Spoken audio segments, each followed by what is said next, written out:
that gamification thing is interesting because it taps into the part of us that likes that dopamine injection that comes from gambling and things like that.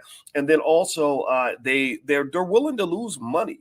They're willing to take a major hit financially in order to grow, which is making them a major threat to Amazon. And Amazon's dealing with a lot of issues right now. And it's very fascinating because Amazon is a stock I've made a lot of money on. It's a company that I believed in for a long time. I haven't stopped believing in Amazon. I made a bunch of money from buying a lot of the stock when the price was really low and doing what we talk about in class, which is call spreads. I did call spreads on Amazon and Chipotle, and those worked out really well. It's nice when investing works the way you expect it to, because I want you to understand it ain't always like that. Sometimes you make the best assessment you can, you do the best research you can, and sometimes things go wrong. So I want you to understand, if you are an investor or you're becoming an investor, don't think every shot's going to go in. That's not going to happen. You don't think everything's going to go right. Don't think every call is going to be perfect. Also, the other thing about investing that's really important, and I was expressing this to these issues, one of the reasons why you and I can't do what Byron Allen's doing is because Byron somehow was able to unlock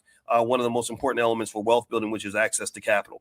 Like, so for example, I would put my financial understanding, my financial knowledge up to a guy like Elon Musk any day of the week. But the difference is that Elon Musk can go borrow $10-20 billion. I'd have a hard time borrowing $10-20 billion, especially for something like the Black Business School. But however, there are projects where some of that capital is being raised. I just spoke yesterday with Larry Miller. Larry Miller is the former CEO of the Air Jordan brand. Larry is a good friend of mine. I respect him immensely. And Larry is, he just talked to Nike, former Nike CEO or Nike founder Phil Knight, and they actually raised $400 million to build. Gosh, I can't. The name's not in my head, but it's literally they're going to pour this $400 million fund into building up a Black section of Portland. And I talked to Larry and I said, man, this is epic. I love this because this is real. This is serious. You're talking about serious money in a concentrated area to do a serious job.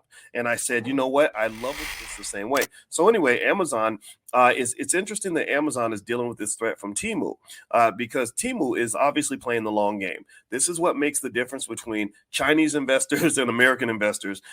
American investors and American corporations are forced to think quarter by quarter, year by year. Chinese investors can literally make a plan that's a 20-year, 30-year, sometimes 80-year plan for their country or for their company. And in fact, a lot of Japanese companies make 200-year plans for their companies. And this is one of the reasons why in the Black Business School, I actually talk to you guys about this when we're talking about long-term plans for your family. I literally encourage everybody, make a 100-year plan for your family, because it's very easy to put yourself wherever you want to be if you give yourself 100 years and understand that you're part of something bigger. It ain't just about right now. It ain't just about 2023. It's about 2033, 2043, 2053, 2063, 2073. And if you plan for that now, then you can dominate in the future. China is dominating and kicking butt economically because they are in the 50th year of a 100-year plan for global economic domination.